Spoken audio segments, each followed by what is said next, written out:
mentioned Taiwan has only 15 allies in the sense of, or countries that recognize Taiwan. And some of these are, like authoritarian dictatorships like Nicaragua and Eswatini in Africa. Like, do you think it would make a difference for Taiwan if,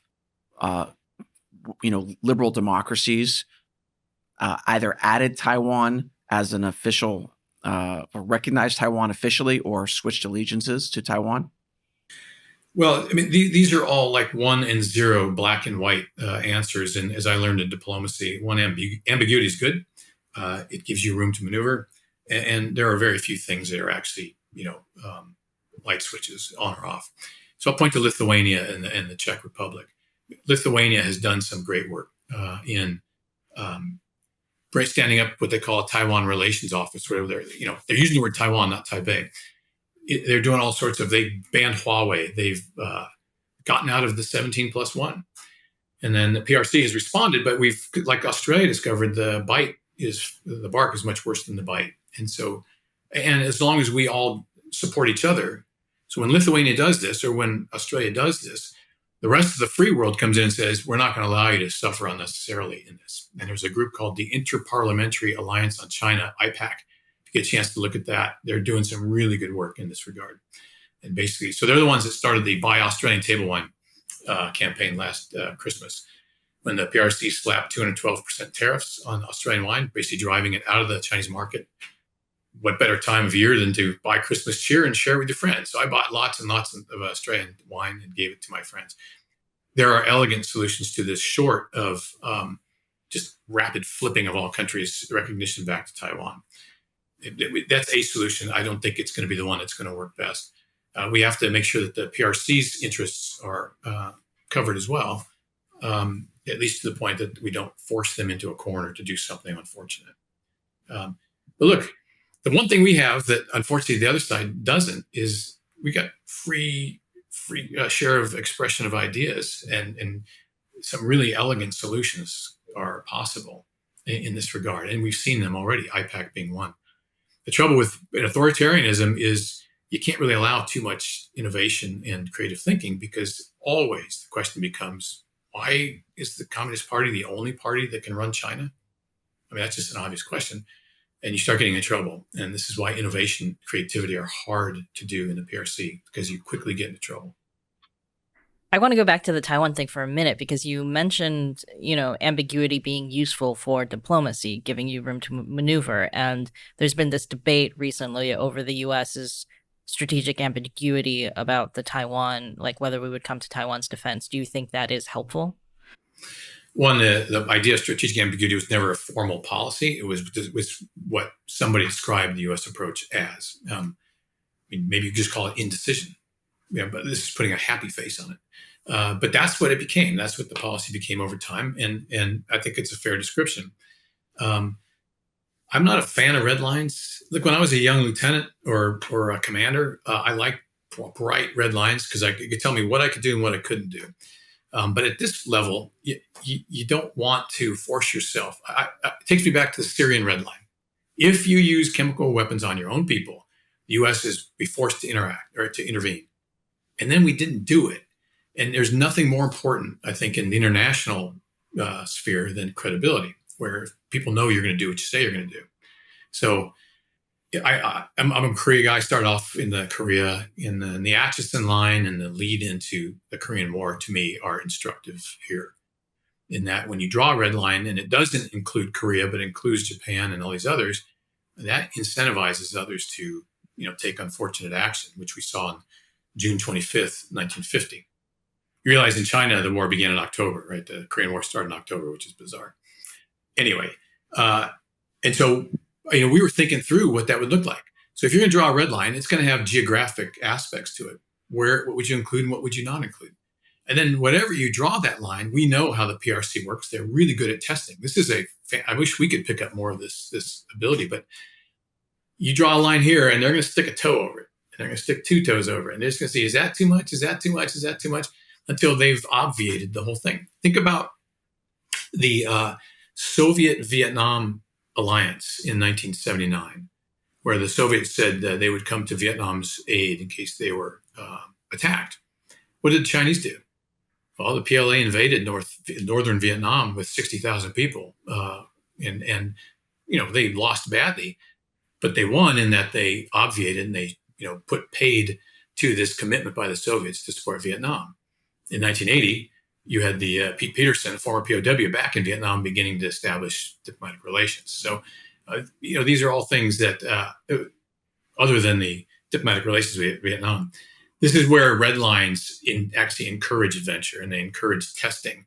And if you're not up for the test, then you lose. Whereas being ambiguous, the president's statement on Taiwan, which I think was well played, just makes them wonder how dedicated, how serious are they? That doubt equals deterrence. If you're not sure of the outcome, you're going to be hesitant to move out. These are also really good tips if you have like a super annoying 5-year-old who's like putting his toe over the line a little bit more, right? That ambiguity can actually make a big difference. I hesitate to use that analogy, but I feel the exact same way. And you maybe have a 5-year-old. I had teenagers, and it's even more at that level. So they're smarter.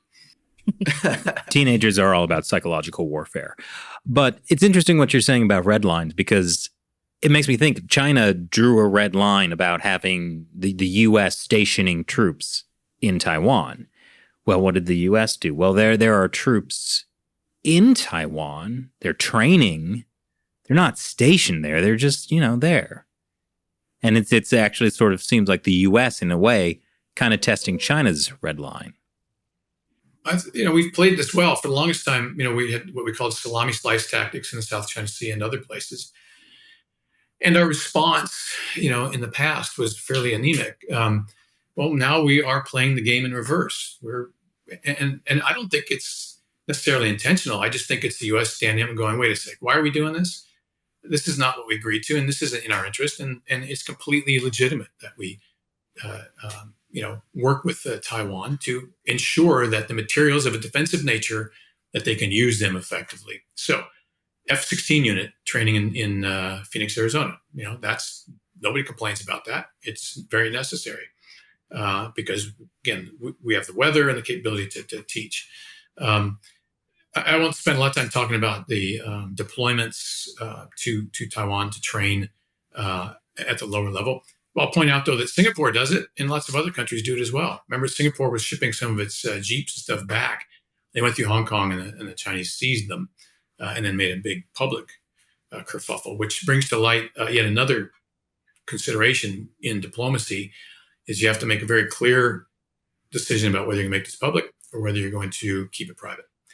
If you keep it private, you're going to get a different reaction than if you make it public. If you rub the party's face in it and you challenge their legitimacy, you're going to get a different reaction. It's not to say you don't do it. Just think about it before you do. And then since we were talking about red lines and commitments in the South China Sea, we changed in July of last year, we changed American South China Sea policy. It was a year-long process to do this. And we said that the U.S. no longer does not recognize, we're no longer ambiguous. We no longer recognize the 9-dash line claim. Instead, we, like the 2016 United Nations Convention on Law of the Sea award said, that China's excessive maritime claims are not supported in international law and therefore are invalid. So the U.S. policy today is that we don't recognize the 9-dash line. What I learned is policy is really ineffective if people aren't talking about it. If you put it out there but you don't follow up on it, then it doesn't really exist. So anywhere I can, I encourage people to remind ourselves that is the U.S. policy. And Philippines, Indonesia, Brunei, Malaysia, Vietnam, others should be grateful for that. And not grateful, they should take advantage of that.